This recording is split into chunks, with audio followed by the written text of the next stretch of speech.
పట్టు పురుగులో చచ్చిపోతాయి.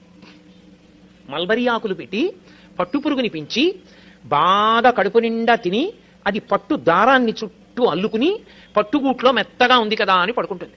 ఇక అది పడుకుని నిద్రపోవడం మొదలెట్టిన తర్వాత ఇక అది బయటికి రాలేదు, ఇక పట్టుదారం మొదలదు. ఇప్పుడు ఆ పురుగును ఒక్కదాన్ని తీసి బయటపడాయాలంటే పట్టు కాయని కోసేయాలి. కోసేస్తే దారం ఇంతంత ముక్కలు అయిపోతుంది. అందుకే పట్టు కాయలన్నీ ఏం చేస్తారంటే మరుగునీళ్లలో పడేస్తారు. మరుగునీటిలో పడిపోగానే ఆ పట్టు పురుగుకి తెలివి వస్తుంది. అది బయటికి వెళ్ళిపోవాలని దారాల మధ్యలోంచి పెడుతున్న మరుగునీటికి శరీరం ఉడికిపోతుంటే గిల గిల గిల గిల కొట్టుకుంటుంది. కొట్టుకుని బయటికి వెళ్లే మార్గం లేక తాను అల్లుకున్న గూట్లో తానే చచ్చిపోతుంది. చనిపోయిన తర్వాత పట్టుకాయని తీసుకొచ్చి కండికి పెట్టి తిప్పుతారు. తిప్పి దారాన్ని యువతలకి తీసేసి ఆ పట్టు కాయని దాంట్లో ఉన్నటువంటి పురుగుని వీధిలో పారేస్తారు. ఎంతో హింస ఉంది ఒక పట్టుపంచలో. ఒక పట్టుపంచ కట్టుకుని ఒక పట్టు చీర కట్టుకుని ఆర్జిత సేవకి వెళ్లడం కన్నా నూలుతో చేయబడినటువంటి పంచ కట్టుకుని వెళ్లడం సర్వోత్కృష్టం.